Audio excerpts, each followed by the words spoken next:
It's the savvy side of 9 to 5. Listen. Bueller. Laugh. And learn. Negotiation. This is what you do in business. This is The Focus Group with Tim Bennett. Staunch. And John Nash. Keep your clothes looking neat and clean. We're all business. Except when we're not. It's happy hour, and it's the focus group. Hey, and I'm shiny. We need makeup, Matt. We need makeup now that you've made us look like we're shiny. Hey, everybody. It's Tim Bennett here, as always, with my good friend and co-host, John Nash. Thanks for joining us here at 6:30 East on a Thursday, because we had a big snow here. It was a nor'easter. Snowmageddon. Snowmageddon, and we couldn't get here. And even today, the trains are running slow. But and there's supposed to be another storm coming Monday, John.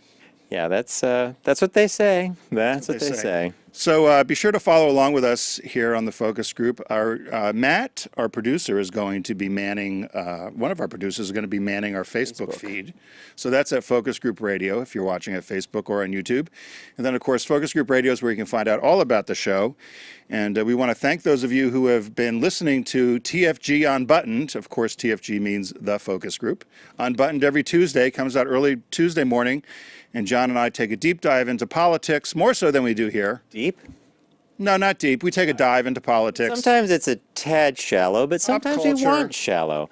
I was wound up today on the way in with I've never really called a president stupid. This one is, though. The tariffs? Yeah. Yeah. Did you hear the speech? I didn't hear the speech. I only saw the outcome, which was Canada and Mexico have been absolved from this, or they're exempted because they're our NAFTA partners. But now everybody has to, if a country has a legitimate thing, is this what he said? Well, he wants to renegotiate, and somebody by said the way, he wants he wants to renegotiate NAFTA. By doing, yeah. But so he excludes Canada and Mexico, but we have now, I mean, the whole thing, he doesn't really know. I really don't think he knows what he's doing. And I don't think, and I get pissed off that nobody calls him on it. The only one who does is Joy Reid. Yeah. On MSNBC, because I'll give you an example of one, but I know you were itching. You're like a raccoon at the wait. So what is this? Well, in Penn Station, we got the crew on the bridge. Everybody likes bridge, by the way. Is that what it's called, the bridge now? Not the boys in the booth? No, it's the crew on the bridge, and they're in charge, and they you want them there because the ship goes in the right direction. We have John and Garrett and Matt's in there too. And in Penn Station, when I met Tim and his train came in, we saw these in one of those like freezer things. So it's a cocktail in a can. Another thing we missed, that friggin' Bethany Frankel's $100 millionaire for doing her Skinny Girl. Yeah. You could have done these, right? So what is this? This is a lime vodka soda. And the guy that ran the store was hilarious. I guess he thought we were going to get smashed on the train on the way home or something. Well, he says we bought this in Prosecco, and the guy says, "You getting on the train?" We said, "No, we're going to work." Getting on the train. So this is interesting, and it's less money than a cocktail you would get at the bar, and actually, quite frankly, if you threw a lime in it, it'd be fine. An actual, yeah, you mean like an actual wedge of lime. Don't you think? Yeah, I agree. It's not that bad. It's not bad. So the other thing, he wants to, back to President Stormy Trump. No, what did the one someone call him? Bone Spur? Cadet Bone Spur? Cadet Bone Spur. His new name's going to be Button Dick. Please, Lord, I hope Stormy has pics. Don't you? I hope she has dick pics. I don't know if she does, but what do you we'll think? see. Are they going around? You think Stormy's got anything? Some people said they do. What do you don't know. So he was talking about the steel industry and getting the steel industry going again, which we've talked about how difficult that would be. He thinks these plants are going to just open up and start making steel again. But an aluminum company announced that they are going to restore 300 jobs thanks to the tariff. How? They didn't say, but they said 300. And I don't mean to poo-poo the number, but 300? You're gonna upset a whole economic system for 300. I don't know. Well, they went through the list of companies that would be affected by the tariff on our end with the EU, and places like Boeing, GE, Anheuser-Busch, anybody with aluminum, Campbell Soup, da-da-da-da-da. And he went down the car road again, talking about cars imported from China, which is about 30,000 that Buick does. They make a car in China and bring it over.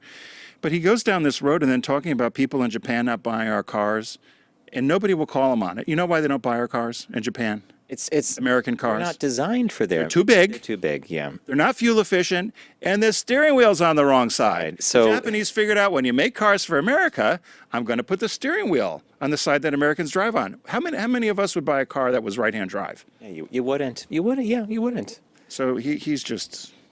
Anyway, that's my thing on him. Who's on this? What are we doing today on the show? We All got shop spun up talks. listening. We got shop talks today. So it's a normal banter, business birthday, what caught our eye, the whole top of the show. And then I found an article called "You're You're Smart, but You're Not Rich." This eye-opening new scientific study tells you why. And it's a funny article, and You're smart, but you're not rich. so you're smart, but you're not rich. This eye-opening new scientific study tells you why. And then the other one was something you found. And it was in honor of International Women's Day. We're going to talk about what states are great states for women in this country. And guess what? They're all in the north. None of the welfare states. I knew you were going to say that because one of the subheads in the article was, here are the top 10, and then the subhead was, The north does well. the I South should have said the South sucks. sucks, yeah. We have a lot of listeners in the South. By the way, their last posting, the number one feed it went to was Texas. Texas has always been a big... Unbuttoned had the largest listenership out of Texas. Texas is... Oh, when we were on Sirius, Texas was one of our I never biggest... consider that the South. That's funny. It's funny, I know. Alabama and Arkansas is the South. Texas is almost its own little thing. It's like you don't really consider Florida the South. Do you? I don't, in the way you're putting it. No, I don't. I think of Florida's Florida, Texas, and the Deep South is a bunch of states, like that cluster, right? I'd written a bunch of notes here on the train, and I can't tell you what I wrote. You know that train clackety-clacks up and down. I don't know how you read on the train, actually. I was trying to write. So did you get a lot of snow up here? It wasn't as bad as they projected because it moved a little bit off the coast, and we got a lot of slush. Okay. But during the height of it, when it was really cranking, it was kind of fun to be out in it. New York's the kind of city that I've enjoyed living in especially in the winter, because even if it's going crazy, you go down the stairs, the train comes in. As long as you're underground, Yeah. you can get somewhere. So I think that's kind of cool. Although, yeah, and I was asking you, I don't know why the trains were kind of slow today, but I guess coming out of Boston and D.C., They're still recovering from a lot of trees came down. yeah, although it was Especially in Jersey. Jersey got super hit. 300-some thousand customers are without power right now. And Westchester is still recovering from the last Romaine of Derek and Romaine, she's still out of power. she's She's out of going power. on 9 days or something. And Oh, Brian, 9 days? Brian's been 7. I think just from Admark, he just came on today. I had 4 days a couple winters ago, and I had it. And I thought of just either getting a hotel or going to a friend's house. We had a couple up at the house, and it was inconsequential because we could get in the car. At any point, we could get in the car, drive 2 hours south, whatever the distance, and be back in the comfort of the city. I would say that 7 days for Brian, 9 days for Romaine, when the power is out, you realize just how critical it is. Yeah. I mean, you could build a fire. Everything. But you can't, unless you have a hand pump, you're not going to get water out of your well, right? And in fact, are you on a well or are you on city water? Oh, city water, please.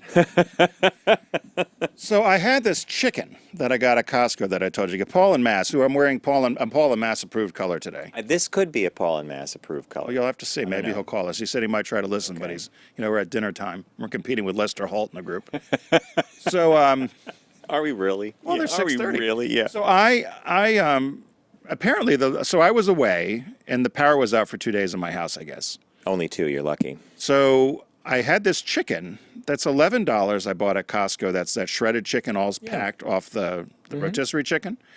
So I went to open it up to make myself a salad, and the expiration date wasn't until the end of the month. It stunk so bad. I thought I was going to get sick. You knew it was rotten. It's Right. Oh my God! As soon as I opened it up, and I again looked at the date, so I'm wondering whether it was because it sat in the refrigerator, and the power went out. But other stuff seemed to be okay. Costco will take anything back. They were like LL Bean. They'll take anything back if you bring it Pull there. this out of your fridge. Right, but I thought, do I drag this old stinky chicken into Costco for $11? I'm sure you threw it away. Well, I put it in a plastic bag. You did not. Sir, just make the decision. I might freeze it and bring it in. It was stinky.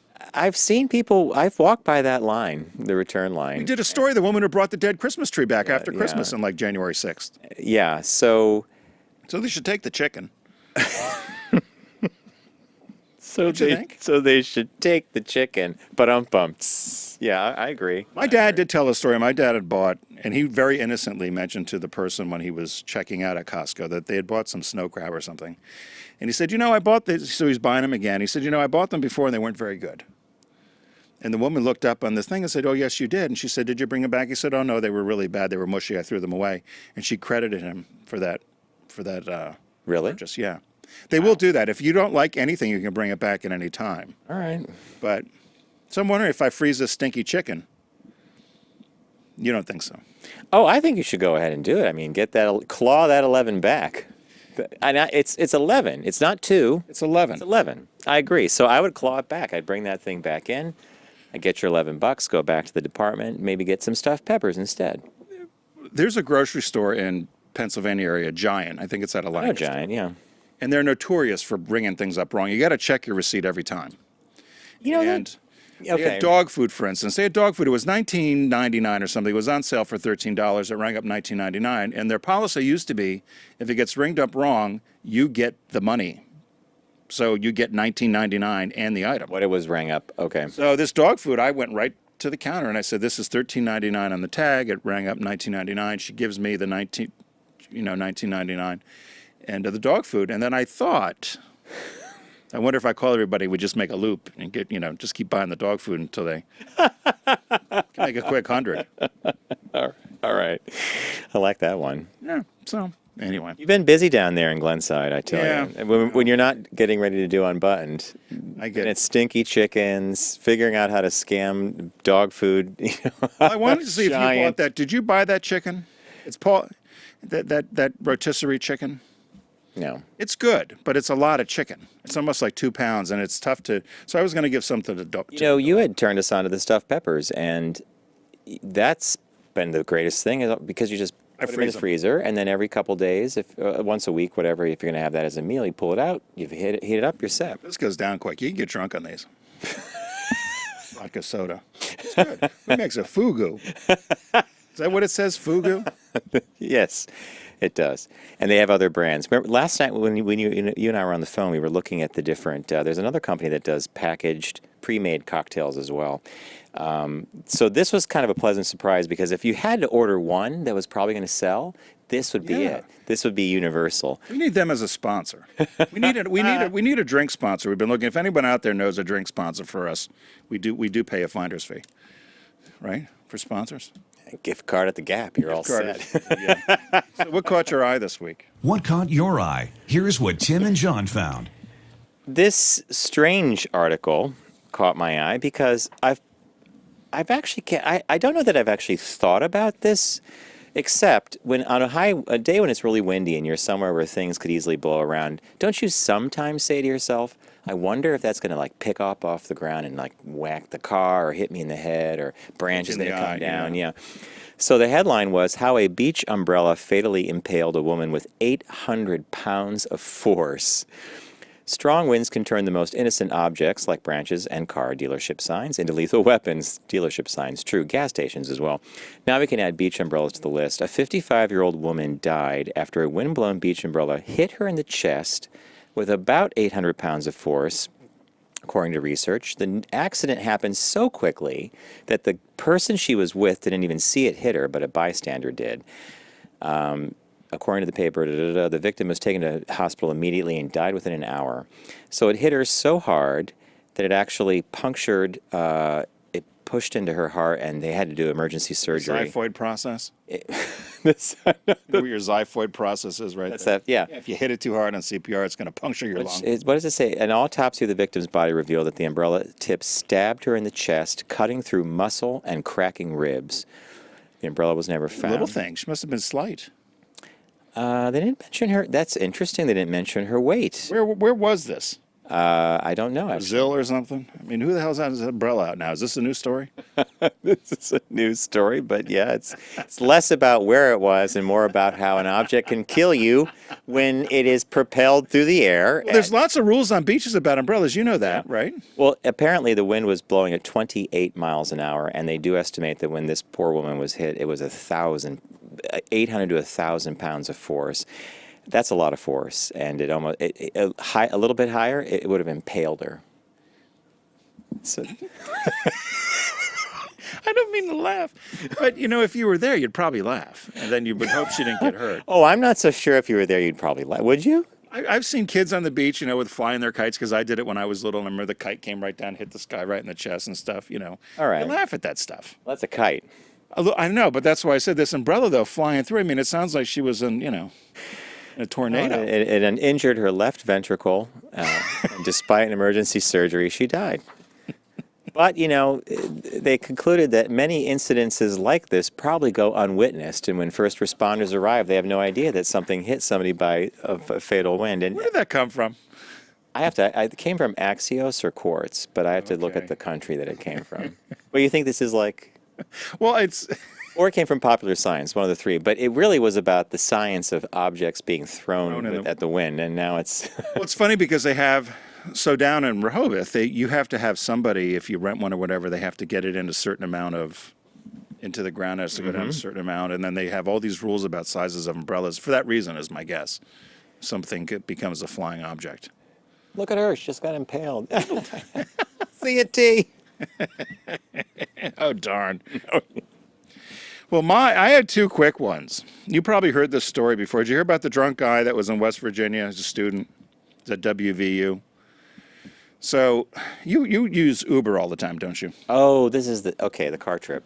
So the guy decides he wants to get an Uber home, but home to where he is in West Virginia University, not home in Gloucester County, New Jersey. So he's all kind of, drunk and hits in home, and the Uber driver says, okay, and they pick him up. He passes out in the back of the car. So he can't respond. And to questions. 300, or they said 300 miles. So he was 2 hours into the 300-mile journey. He had no idea where he was. And he had also ordered an Uber XL, so there was enough room for 6 passengers. He woke up and found out they were taking him to New Jersey from West Virginia, from Morgantown. And saved. Anyway, the bill was $1,635. And he started a GoFundMe page because he couldn't afford to do it. And Uber said, that's tough. You hit, he tried to, it says he unsuccessfully challenged the fare with Uber, which confirmed that it did occur, but they weren't going to give him money back. And he said he had no idea where he was going. So this person, Jamie Giavincenzo, I guess it's Jamie Giavincenzo here, he's founder of Eat Clean Bro in Freehold, New Jersey, is paying his fare to thank Kenny for not driving drunk. So good PR move on this guy's part. Good PR move indeed. He said, and all the money. It's called Eat Clean Bro. It's called Eat Clean Bro. Okay. And he's in Freehold, New Jersey, and he decided to pay the $1,635, and he's giving all the money that's been raised on GoFundMe to Mothers Against Drunk Driving because they said it was so it had a happy ending. But it was funny because I saw this story, but then they were talking about this when I was in Rehoboth. There was a bachelorette party in Dewey, the next town down, and people from Pittsburgh, from all over the place, New York City, and one of the women hit the thing for Uber to take her back to Rehoboth, where her home was, for the night, and it was going to take her up to New York City. Oh, because they kept looking at the cost. And so finally somebody had the wits about them to say, no, you don't want to go to Manhattan. You need to go to the next town over. You're staying. But I was wondering if that could be I'm sure that's happened more than we know. Probably, well, especially when our little friend, the canned cocktail, might be involved. And what was your other one? And this one was just for you, and the headline was, cats will kill you if they were bigger. I love this. You talked about this yesterday, and I actually mentioned the article to Bob at dinner last night, and we were laughing. And you mean, when they say bigger, they mean like if a standard house cat was actually the size of a tiger or a lion. They possess the same attributes of these big cats that'll kill you. And they said, as you know, your cat is aloof. It doesn't care what you do. It will damage something and then watch you clean it up. Nonplussed. It's just going to sit there at the scene of the crime. Doesn't care. Mm-hmm. It'll knock something over and then watch you clean it up. And walk away. It says the only thing the cats care about it is a bag of food, water, and your affection when they want it. You're not a cat person, are you? They said, but these cats exhibit many of the traits that the murderous cats have, and they would kill you. It's a study out of the University of Edinburgh, and they say that the parallels between domestic cats and the larger feline brethren, including aggression and erotic behavior, is identical. The study rated domestic cats as expressing high levels of dominance, impulsiveness, and eroticism, And they said these characteristics they share with the clouded leopard, the African lion, the snow leopard, and the Scottish wildcat. They said house cats also have a high level of anxiety, insecurity, tension, suspicion, and fear of people. So then this guy says cats are assholes. He said they're a-holes. He said, This is like the this is what the article says, yeah. He says they look at you like you're some inferior MF, and they know that. He goes, you don't know that for sure, but they give you that look. And they said the conclusion is that domestic cats have the desire to kill humans and would likely do so if they were a little bigger and stronger. This is the results of the study. I can't believe that this is like. It says cats show up when they want to, and they leave when they want to. They're a little bit like the honey badger. They don't care. Honey badger. So it was a little She don't tongue-in-cheek, care. but that was the... So I said that to you, that your cat would kill you if it was a little bigger. So they said that just doesn't have the... No, like our cats, when we had them, they were so, I think by the time, I don't know, they were total house cats. And they might have, this might be true for breeds that are, or people that have the cat that goes in and out and brings a bird back now and then. And here, I brought you a treat. It's a dead mouse. I love you. But in our place, these cats only really cared about, where's the sun? Where's the water? Where's the food? Oh, here you are. I think I'll sit next to you for a while. I mean, it was really... But if they were hungry. It might have been us, right? And if they were bigger. Right. So our business birthday today. Everyone does celebrity birthday greetings, but the Focus Group is the only show in the universe that celebrates business birthdays. Poor Amasa Leland Stanford. He's actually born tomorrow, March 9th, in 1824. Stanford. Was an American tycoon, industrialist, politician, founder of Stanford University. He migrated to California from New York during the gold rush. He became a successful merchant and wholesaler. I love the pictures you curate for He these continued to things. build his business empire. He spent 2 terms as governor of California, 8 years as senator from the state, president of the Southern Pacific Railroad, president of the Central Pacific Railroad. He had tremendous power in the region. He's widely considered a robber baron. He was also a director at Wells Fargo. Poor guy can't hold a job. He was a director at Wells Fargo in 1870. He founded Pacific Mutual Life Insurance, known as Pacific Life now. He was president there in 1868. He was elected president of the Southern Pacific Railroad in 1890. He was there at the last spike. That was the. I bet He presided over the ceremonial driving of the last spike in Utah in 1869 when they connected the railroads. He was president of the Occidental and Oriental Steamship Company to Japan and China, but he got in trouble. He said some very racist things about the Japanese and Chinese, called them inferior. He owned 2 wineries, the Leland Stanford Winery, and also the Great Vina Winery, which was the largest vineyard in the U.S. until he gave it to Stanford University. He and his wife donated $40 million in the 1890s, which was the equivalent of $1.1 billion today, to develop a university which held its opening exercises in 1891.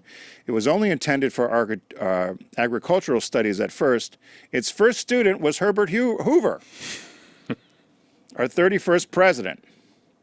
When he died, they had about $50 million, or the equivalent of $1.5 billion. He was a Freemason and also a member of the Odd Fellows. Do you know the Odd Fellows? No, is that like some kind of... Like Brian's dad's an Odd Fellow. Is that some kind of like club? Yeah, like the Moose Lodge, I guess. Okay. The Water Buffalo Club. The Odd Fellows? Yeah, Odd Fellows. He died of a heart attack. His wife died shortly after from poison. I guess Putin knew her. Allegedly. She knew something years. Kind of a boring birthday. I struggle. What do you mean boring birthday? The guy was like a captain of industry tycoon, especially with a railroad baron, and then he founded Stanford University. That's not that, impressive curriculum vitae, right? You were okay with it? Yeah, I was fine with it. All right. He didn't have to invent Spanx or the plunger. I mean, it might have been funnier if he'd done the plunger, but I wonder. he made a plunger fortune. Oh yeah, that's Rick down the road. Yeah, he's the plunger guy. Yeah, he made a fortune in Listen, a plungers. friend of mine's family, and I don't know whether it's true or not. She said her great-grandfather invented the windshield wiper for the auto industry. Wasn't there a movie about that guy that invented the motor that ran the windshield wiper? It was the back. Yeah. And she says to this day the family gets a penny a car, or a penny a wiper that's sold. As a royalty? Yeah. Now, who knows whether it's true or not?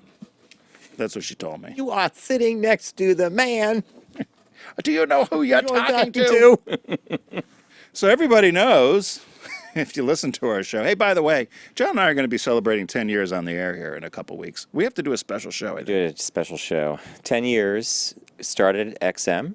Is there an anniversary thing? Like, what's the 10-year anniversary gift? It's not gold or silver. It's got to be something. Probably paper here. Wood. Here, it's probably paper. Paper. I think paper's first. Paper's got to be down the line. It can't be, yeah. So one of our sponsors here is Deep Discount, and we encourage everybody to head over to focusgroupradio.com first, then click on the Deep Discount logo, and then start shopping away. And John's laughing. The vodka, I could be wrong. I'm going to call the bridge, and I could be wrong. bridge say? But I do think the cocktails have altered the performance a bit.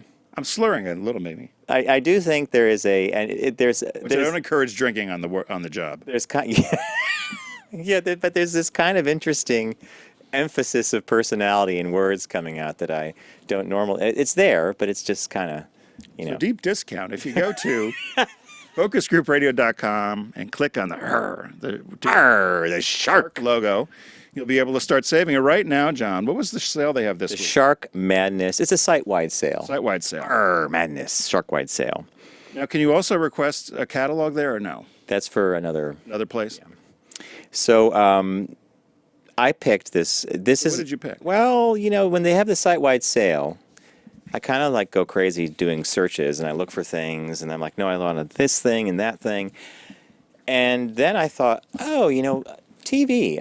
I often talk about movies, but you do a lot of TV. I don't do TV enough. 6 Feet Under was what I picked, the complete series on DVD. They have it for $97.43. It's a great price. It was HBO's show that was created by Oscar winner Alan Ball. We think we came up with the idea before they did. We have the screenplay. We wrote a screenplay Whatever in it's high called. school on a Royal typewriter. It was called Block Party. Right. And it was about a family who owned a funeral home, and their daughter went to art. Well, it was kind of a based on reality, right? Yeah. But ours was more of a comedy. Yes, it was a sitcom. It was a half-hour sitcom, and at the end, everything was wrapped up. Body went back downstairs. In its way, apparently, to Tori Spelling's family. Of course, you understand she's in trouble now. But Okay. Anyway, back 6 Feet Under. I highly recommend it. I could watch this show. I've already watched it at least 3 times from end to end. I love it, and it's a great price. So it's on Shark Madness site-wide sale. What did you pick? So the shark. So I have 2 items. Oh, One's part of the sale, and one is not. But you can get them both at deep discount. okay. Because I was thinking of things that I want that are unique that you can get as a gift. So you've probably heard this before. Did you look ahead? No. So if I read this description to you of a movie, could you tell me who it is? Transported to a surreal landscape, a young girl kills the first person she meets and then teams up with 3 strangers to kill again. Oh, it's The Wizard of Oz. Wizard of Oz. So that was the description someone did in 1998 that went viral. Isn't that hysterical? I love it because it's so funny. So that came out in October 26, 2012. So I was looking. They've got the 75th anniversary edition of The Wizard of Oz out on Blu-ray. On sale for Sharks. On sale. Okay. It's 30% off regular price. It's under $15, which is unbelievable. And what I thought would be fun to do, and you had done this to me. Oh, once I as a love rip, this. Love this. is the Pink Floyd album Dark Side of the Moon for a lot of people. This would be a fun gift to give to someone who loves music and likes movies, somebody like me who wants to watch it differently. Was it the third John gave this to me as a gift years ago, and I think it's a great gift to give somebody now. Get The Wizard of Oz, either DVD or Blu-ray, but Blu-ray's the one on sale. Get Pink Floyd's Dark Side of the Moon. Turn down the volume on The Wizard of Oz. When the lion roars on the 3rd time, start the album and watch away. Have you guys done that, by the way? Have not, no. Yeah, I did it when it first came out or whatever. Were you not amazed? Did it work? Yeah, because Yeah. it would repeat 3 times, but like the 3rd playtime, it would match up with some other thing that was going on. Yeah. And then right where they do your favorite Money. part, Money's. When they land and it opens and it's Technicolor. When they go from black and white to Technicolor. Money. I was like, wow. It's just uncanny how, great. whether it was an accident or not, and Pink Floyd never says whether it No, was. they don't. Oh, and I'm sure it was one of purpose those really happy coincidences because when you do it, when you give someone, that's a great, Tim, that's great. If you live in Colorado, you Visit a dispensary, and then it's money is going to be. What was the new release? Then Technicolor has a whole new meaning. New release, we actually mentioned a week or two ago, there was a change in the date. It's Lady Bird on DVD. Now, Lady Bird was up for a number of Oscars. Did you win anything? I do not believe so, actually. Oh, no, Matt. Oh, yeah, no. Matt, you're right. Yeah, I don't think it was surprising because it was favored to win in a couple categories. Now, I haven't seen the movie yet. It's definitely one on my list to see. Sci-fi movie won everything. Did you see it? One of the deaf mute and the creature or something? Oh, God. That's The Shape of Water. All right, so anyway, Lady Bird's on DVD. That's the special release this month, or this week. Now, back to The Shape of Water. You did the best review. We were talking about that when we were emailing some of the marketing folks at Deep Discount. What did you say it was? It was The Creature of the Black Lagoon. Falls in love with the evening maid, the deaf mute maid. Yeah, that's what But everyone I know who saw the movie says that's the movie. But they all went in with low expectations and all loved it. Now, a couple of other people that we talked to were kind of like, they thought it was overrated. But I want to see all the movies that were nominated, actually. I think we saw one or two. Your thing about Shape of Water reminds me of a story I might tell one day about cats. Never seen cats? You never seen cats? we can tell when we come back from break. So visit our website, focusgroupradio.com. Click on the Deep Discount logo on the far right. It'll go down. That'll take you to the sale. And this month, or this week, well, actually, it's the whole month. Sorry. Shark Madness site-wide sale. We covered a couple things. 6 Feet Under, the complete set, available on DVD. Great price at Deep Discount. Tim picked a wonderful gift. Blu-ray Wizard of Oz, Pink Floyd's Dark Side of the Moon, third roar of the MGM Lion, hit play and watch the magic happen. New release is Lady Bird on DVD. We're going to take a really quick break. Oh, wait. Garrett, blame this. Is there any more? Thanks, Deep Discount. There is more, yeah. We're going to be right back after a quick break with a shop talk for you. This is really good.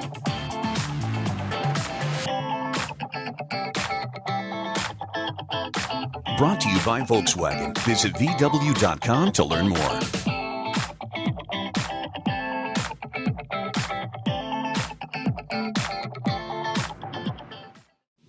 Focus on the savvy side of 9 to 5 with the Focus Group. Try, really try. Listen, laugh, and learn with Tim and John. I never try anything. I just do it. Look what they put on the... Oh, hey, wait a minute. We're not even a sponsor. Hey, John, nicely done. And even went Look to at that. It even went to the other shot when it... Yeah, consistency. Look at that. The communications officer on the bridge chose to put a graphic up that showed Tim having multiple cans, completed cans, dead soldiers. These are really good. I recommend them, and we need We're to get surprised. them. We are very surprised. We are surprised. A We're gonna slice be- of lemon, though, would make it ba-boom. So, hey, welcome back to the Focus Group. Tim Bennett here with my good my good friend and co-host John Nash. It's happy hour here in the Focus Group. Due to Snowmageddon, we had to come in a different day. So if you're watching us, we appreciate it. I don't know, Matt, is anybody watching? Is Matt shaking his head around on the Facebook? Can we see Matt? Yeah, he's right there. He's on the bridge. Okay, there he is. So, and be sure to follow along with us all week Sorry. at focusgroupradio.com, or please tune in to our new podcast, which is TFG Unbuttoned, every Tuesday morning. We have a call in New York, John. Who's on the phone? Billy Kittner. Billy, welcome to Happy Hour. Hey, is there anything wrong with dipping Oreos in vodka? Not that I know. You know, that's an idea. That's a very fascinating idea, my God. Hey, Billy, did you weather the storm okay? Oh, it was no big deal here. We got like 9 inches. Oh, no. We were power out for 3 days, and tree limbs came down, and... My aunt's not doing so well. She's still out from last week. Those joys living along the Delaware. Yeah. Tim knows what that's like. I know it. It was a real mess, but I like this kind of weather in January, or December, January, February. I do not like it in March. I know. I was going to tell you. That's cucumber. Uh-oh. I feel like I'm drinking a hand lotion. You got to get rid of that. You got to get rid I of was that. going to suggest maybe you could do this once a month, a little happy hour, but Tim is having a tough time here counting cans.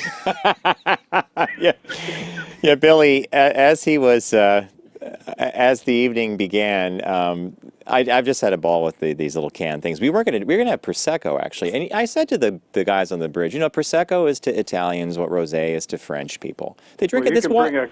Bring a crate of these up to Hudson.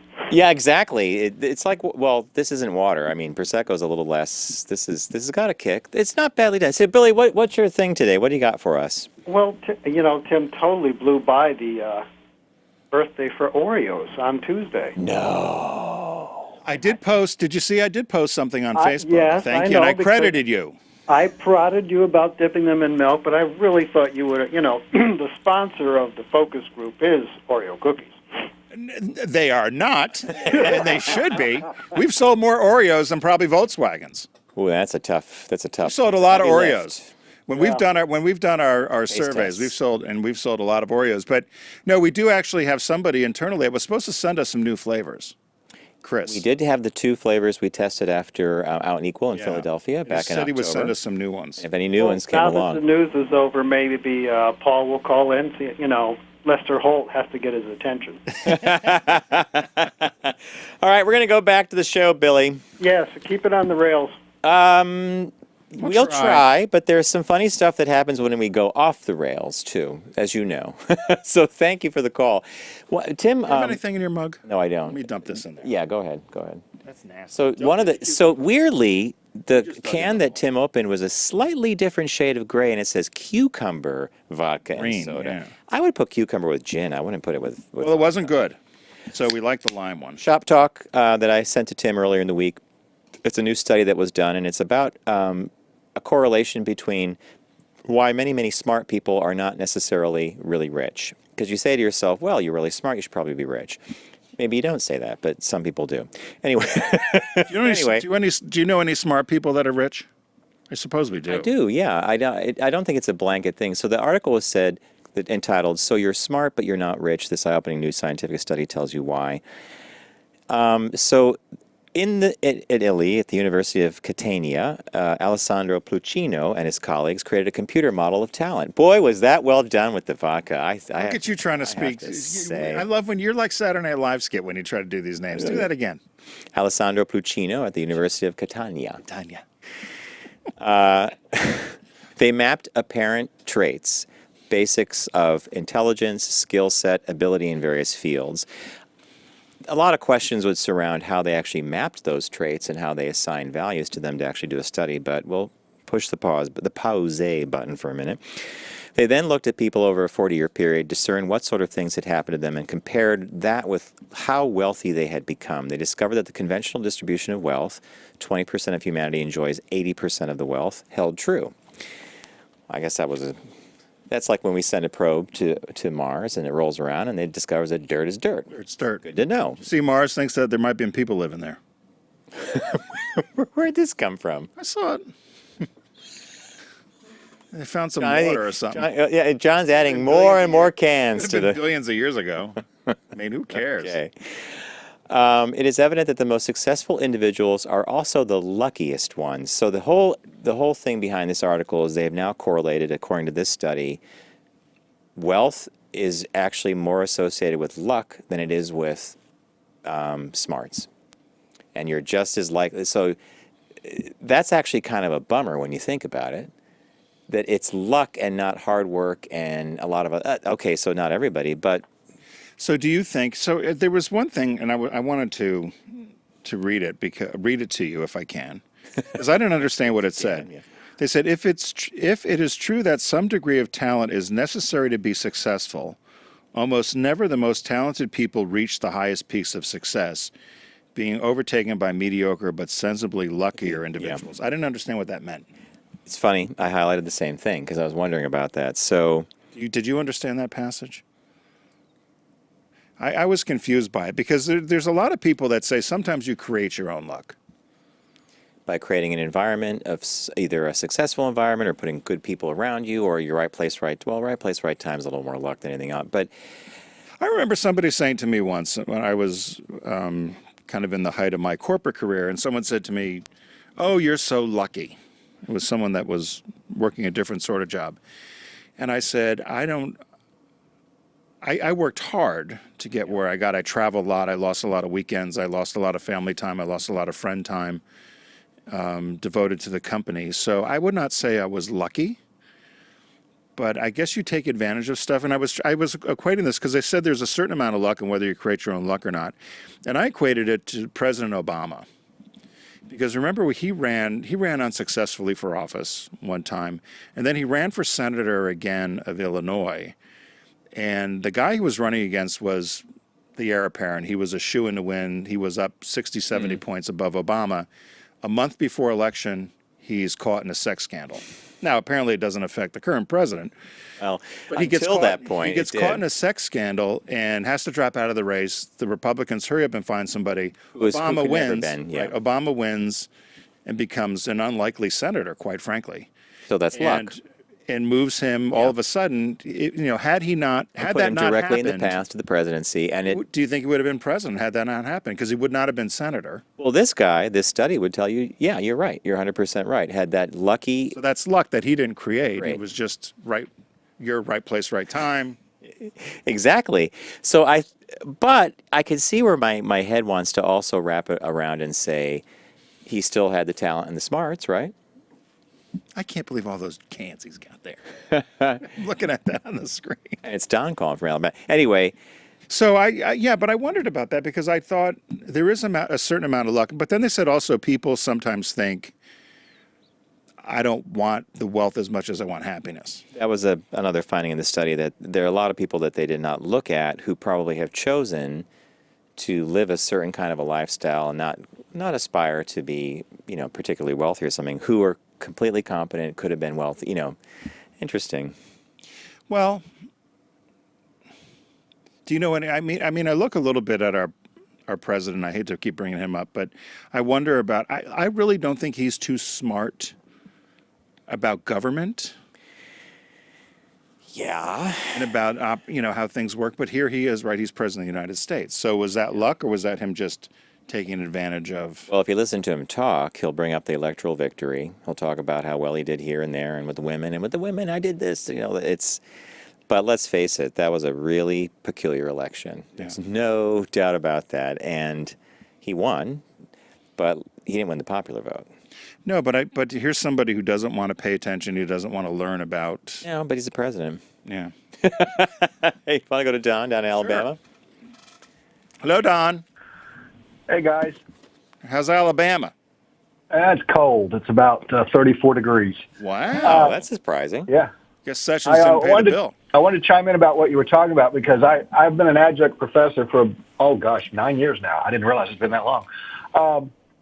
Most of my C students tend to go on to start their own companies or firms. There are some exceptions. Most of my B students usually end up going to work for my C students. And most of my A students, with a few exceptions, either end up in academia or in a totally unrelated field.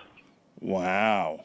So, Don, why do you think the C student would be? Is there a difference between how the A ones and the C ones, or how they're acquiring knowledge, or are the C ones picking up just enough and they say to themselves, I only need this much and I'm going to go on to the next? It's a fascinating thing. I will say because, again, in design, judging is subjective. So grades are somewhat more subjective than, the binary of most other courses. The C students try harder, but aren't as talented. The talented kids, once they encounter obstacles that talent will not overcome, they can't see beyond that. And it's worse now than when I was in school because if the computer can't solve the problem, the student can't solve the problem. I've had C students who can solve design problems without going to the computer or without going to the software, where A students, if the Photoshop or the Illustrator or the InDesign can't give them a solution, they hit a wall. But are the C students, in your experience, are they more personality-driven, more fun to be around? Yes. They tend to. I was a C student. Yeah, they also tend to have better leadership skills, and they will draw people to them more so than the A students. The A students tend to be a lot more reserved and a lot quieter.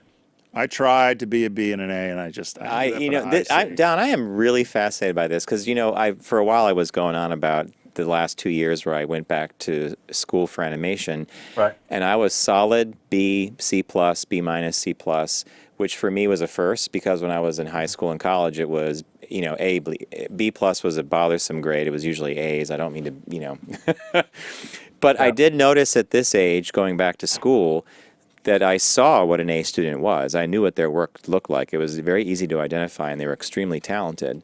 But all the mentors that I had talked extensively about the skills that are required to be successful in any industry, and they fell squarely in the camp of the B and C students who had those capabilities. So it's kind of fascinating. Well, that's a famous George W. Bush speech at Yale. When you probably heard this, where he look at my picture. President Bush goes to give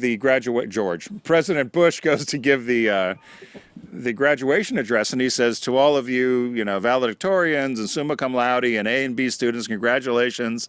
And then he says, and to all you C students, you can be president too someday.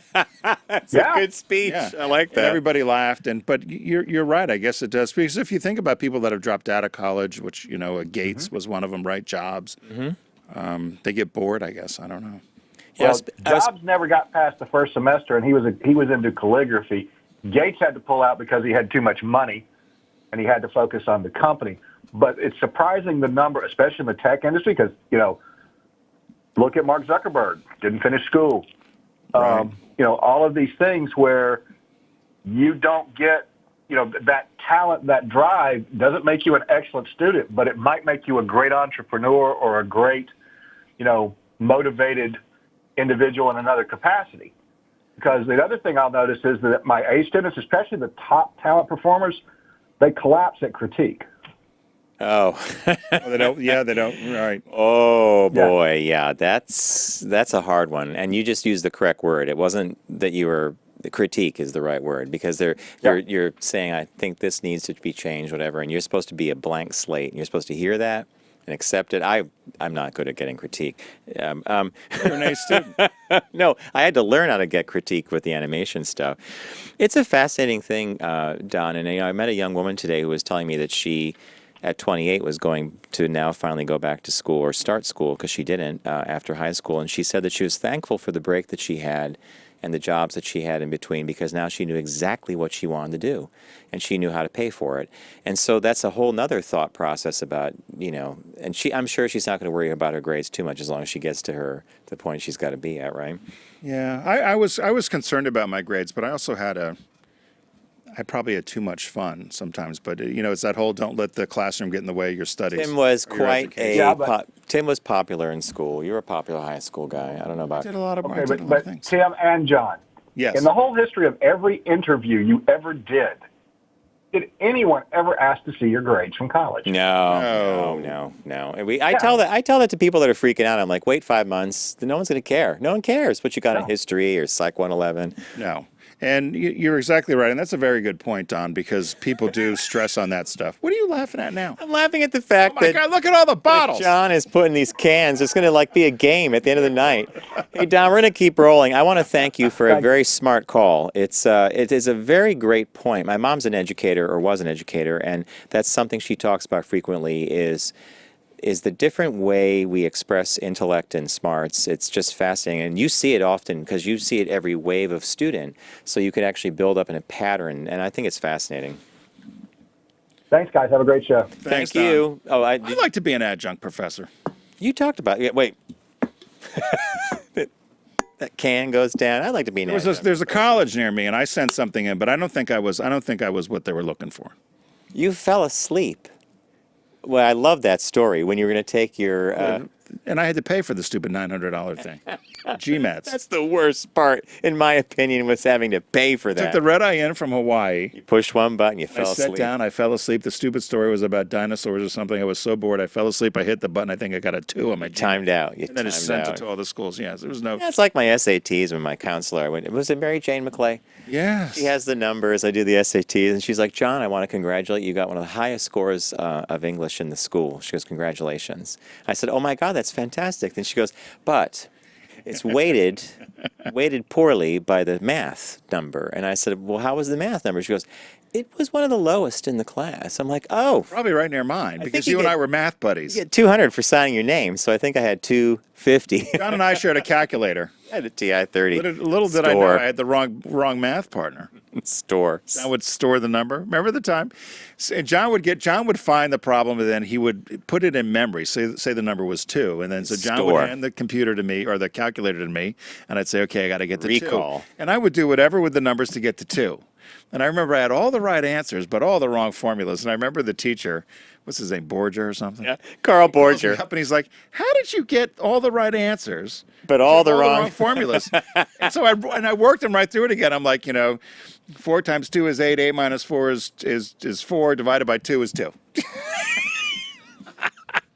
Do you know that after that happened, the next day you and I come in and Borger goes, you and John aren't sitting together no more. Tim, you go back. You're going to sit. You sat with Dana Waterworth. Well, for you young switched kids, us. Calculators were about $100, so you were able to share them. And it took a 9-volt battery. Right, and you were able to share a calculator, so that's how you would just store. We thought we were smart. You just Tim, you're going to sit back you sit with Dana. Nash, you sit with Zembrowski. Still didn't help us. Anyway. I tried to get a passing grade that year by dressing up as a Christmas. Tim wrapped me in Christmas lights and plugged me in at Christmas time. And I stood in front of the blackboard just like a tree. And he walked right by, sat down, put his things down, and he eventually unplugged me. And he goes, "Are you going to sit down?" And I walked to the chair with lights, crinkle, crinkle. We sang "Oh Christmas Tree" when he and he wasn't didn't not have amused. a sense of humor. Then my mom says later, she goes, "Are you doing okay in Carl Borger's class?" I'm like, "Why?" Teacher's lounge. John and Tim are troublemakers. We're in a lot of trouble. Boy, this has gone completely off the rails. This is a good drink. The lime one I recommend. The cucumber I'm not so sure about. The cucumber tastes like I'm drinking a facial mask. I should have looked closer. All right. Horrible. You want to go to break? Oh, yeah. Yeah. Then we had another one to do. We have another shop talk. We are going to take a quick break. Thanks for being with us on this happy hour snow day makeup show. We'll be right back. Makeup show.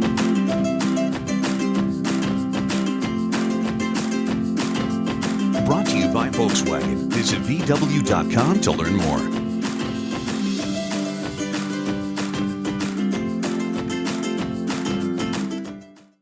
Focus on the savvy side of 9 to 5 with the Focus Group. Been in business a week. I got more money than I know what to do with. Listen, laugh, and learn with Tim and John. Herrera Rocher.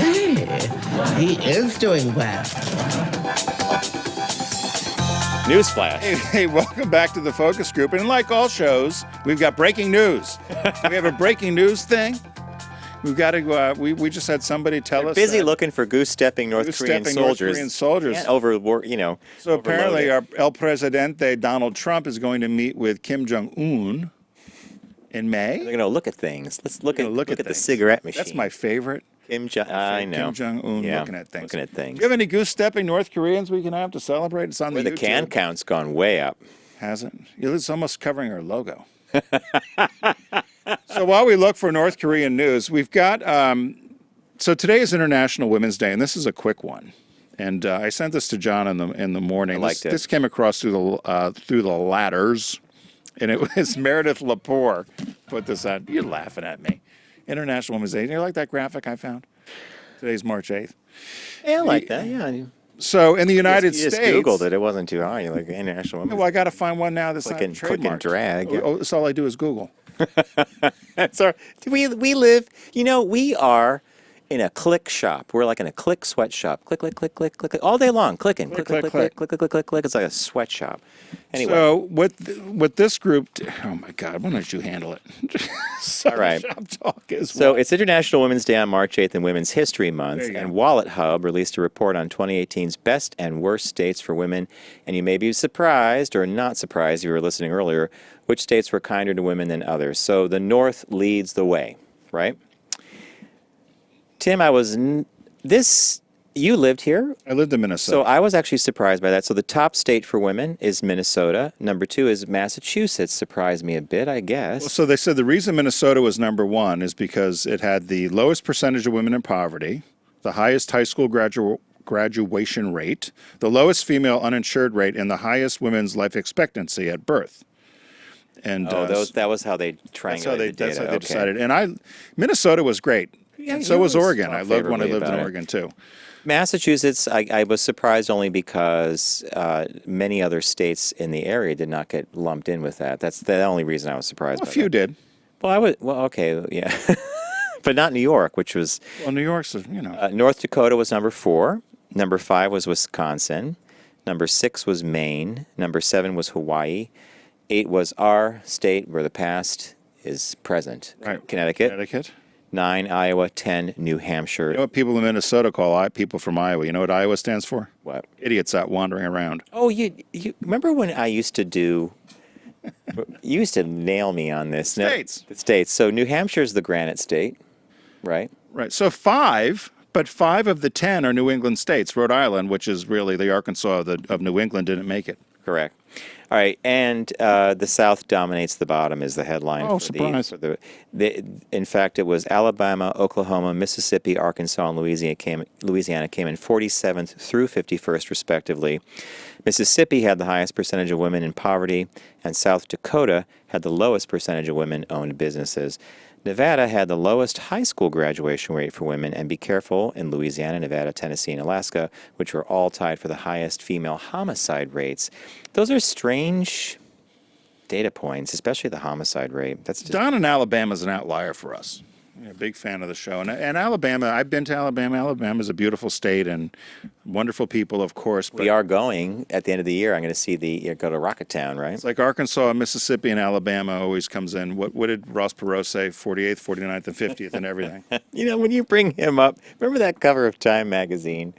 You just saw his head down to his nose, and it was the 2 other candidates, and he's like coming up as the spoiler right to here. And then Dukakis in the tank with the hat on. Bill Clinton, Commander-in-Chief of the Arkansas National Guard. His foreign affairs experience consists of pancakes at the IHOP. I guess this is not... So let's go back to this Trump going to North Korea that Matt broke the news on. Let's assume for a minute, just because we're in a science fictional universe, that he pulls this off.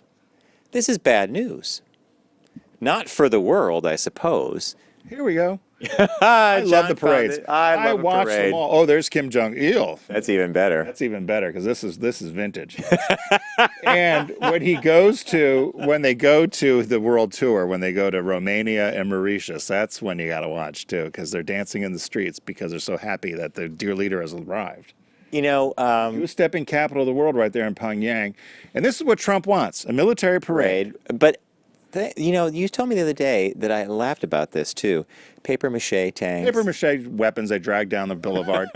None of this stuff is real. You don't drag nuclear weapons off the launch pads and down the boulevard in Pyongyang. Paper mache weapons. Yeah, all these analysts at Brookings, they look at these things and you can see where one year it's painted light blue with a red star. The next year it's painted green with a yellow star. Roll out the paper mache. The paper mache weapons. You see these big military things dragging down that the Chinese have all provided, these big trucks.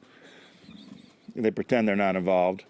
I mean, that's where these are all Chinese uniforms, if you're watching on YouTube or Facebook. And fascinated. I should have been a North Korean analyst.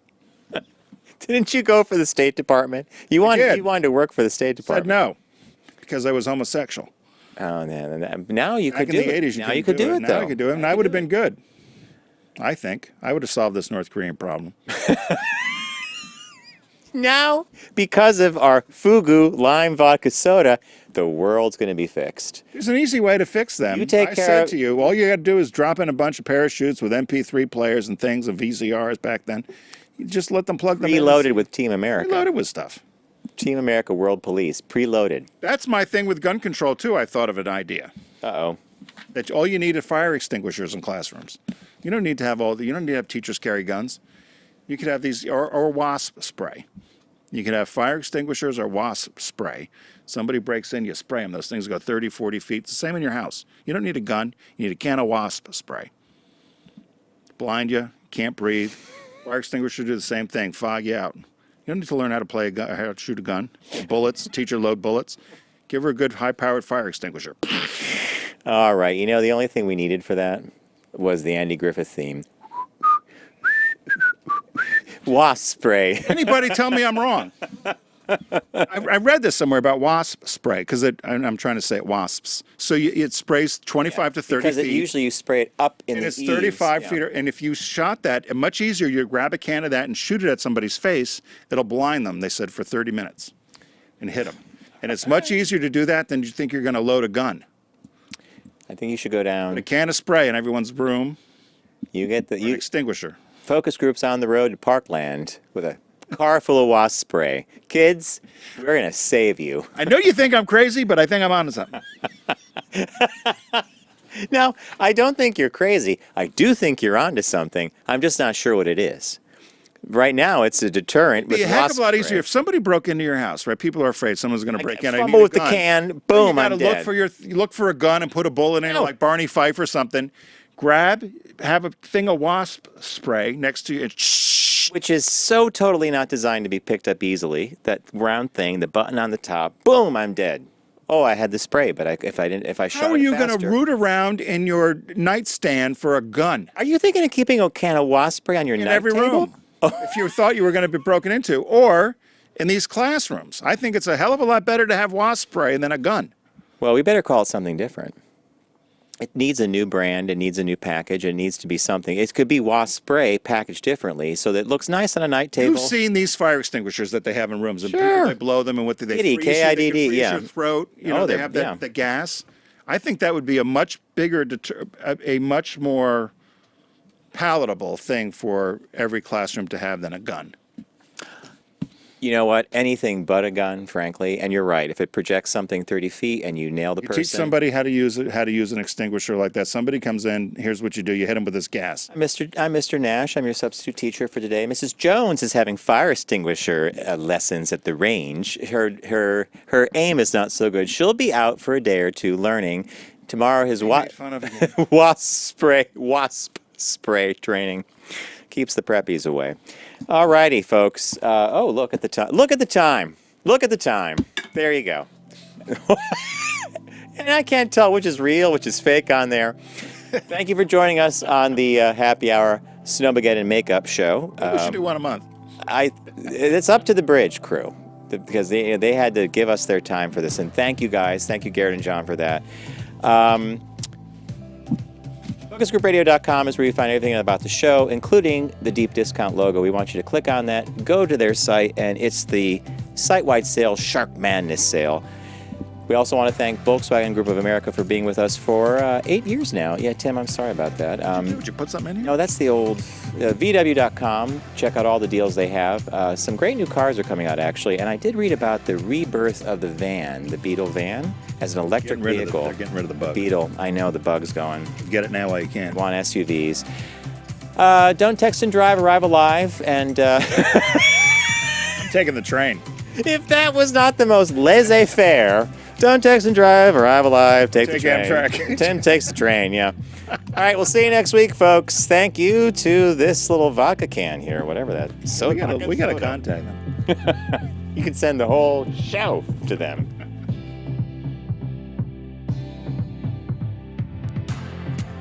It's the Focus Group with Tim Bennett and John Nash. Formerly on Sirius XM Satellite Radio and now accessible on all platforms. Subscribe, like, and rate us on your platform of choice. Learn more at focusgroupradio.com.